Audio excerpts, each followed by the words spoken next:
Hi guys, welcome to Sagnik blog. আজকে একটু অন্যরকম ভিডিও তোমাদের সাথে শেয়ার করব। আশা করছি ভিডিওটা তোমাদের খুব ভালো লাগবে। দেখেই বুঝতে পারছো আমি তোমাদের সাথে কি ভিডিও শেয়ার করতে চলেছি। কলকাতায় এত ভালো কাঁঠাল কোথায় পাওয়া যায়? আমি কিন্তু কখনো কলকাতা থেকে কাঁঠাল কিনে খাই না। যেহেতু বাড়িতে এত কাঁঠাল হয় আমাদের, তাই কাঁঠাল কিনে খেতে আমার খুব গায়ে লাগে। তো প্রত্যেক বছরের মতো এবারও মা কাঁঠাল পাঠিয়েছে। তো কাঁঠালটা প্রথমে আমি ওয়েট করে দেখাচ্ছি এটা কত কিলো হয়েছে। তো 4 দিন আগে কাঁঠালটা দিয়ে গেছিলো। তো দেখো প্রায় 13 কিলোর মতো হয়েছে, মানে 12 কিলো 70 গ্রাম। তো কাঁঠালটা পেকে গেছে, সুন্দর একটা মিষ্টি গন্ধ আসছে। তো কাঁঠালটাকে আমি এখন ছাড়িয়ে নেব। তো আমি তো কাঁঠাল খেতে খুব ভালোবাসি। আমার মতো তোমরা কারা কারা কাঁঠাল খেতে ভালোবাসো অবশ্যই কিন্তু আমাকে কমেন্টে জানিও। আর ভিডিওটা ভালো লাগলে অবশ্যই লাইক শেয়ার করে দেবে। আর যারা না চ্যানেলে সাবস্ক্রাইব করনি, চ্যানেলটিকে সাবস্ক্রাইব করে পাশে থাকা বেল আইকনটি অবশ্যই প্রেস করে দেবে, যাতে আমি কোনো ভিডিও আপলোড করলে সেটা সবার প্রথম তোমাদের কাছে পৌঁছে যায়। তো প্রথমে দেখো ছুরি দিয়ে আমি কিছুটা কেটে নিয়েছি এভাবে। তারপর ছালটাকে আস্তে করে সরিয়ে দেব।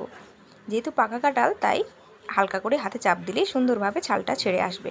আর ছাড়ানোর আগে হাতে অবশ্যই একটু সর্ষের তেল মেখে নেবে, তাহলে কাঁঠালের যে আঠাটা হাতে আর লাগবে না। তো দেখো কোষগুলো কত বড় বড়, দেখে বুঝতে পারছো। তো এখন একটা একটা করে আমি ছাড়িয়ে একটা থালার মধ্যে নিয়ে নিচ্ছি। আর প্রত্যেকবার এত বড় বড় কাঁঠাল হয়, একটা একটা কাঁঠাল 14 কিলো 15 কিলো, মানে আরও বড় হয়। তো সব থেকে যে বড়গুলো হয়েছিল এগুলো তো অত দূর থেকে আনাটা সম্ভব না, তাই মাঝারি সাইজেরই একটা পাঠিয়েছে।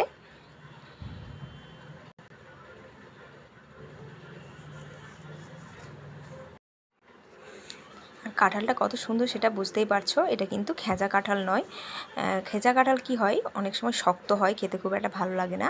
আবার এটা একদম গলা কাঁঠালটাও নয়, ঠিক দুটোর মাঝামাঝি আর কি। খেয়ে খুব সুন্দর হয় এই কাঁঠালটা। তো দেখো কাঁঠালগুলো আমি ছাড়িয়ে নিয়েছি। আমি কিন্তু পুরোটা ছাড়াইনি, দেখো এক থালা ভর্তি হয়ে গেছে। তো বাকিটা আমি পরে ছাড়াবো। তো এখন আমি এটুকুই ছাড়িয়ে নিলাম, তাতেই একদম থালা ভর্তি হয়ে গেছে, দেখতে পাচ্ছ। তো যে দিকটা ছিল আমি এই ছালগুলোকে একটুখানি ঢাকা দিয়ে বাকিটা রেখে দিচ্ছি, পরে এটা ছাড়াবো। তো আজকের ভিডিওটা তোমাদের কেমন লাগলো অবশ্যই কিন্তু কমেন্টে জানিও। তো দেখা হবে আবার নেক্সট কোনো ভিডিওতে। ততক্ষণ সবাই ভালো থাকবে, সুস্থ থাকবে। আজকের মতো আসি, টাটা।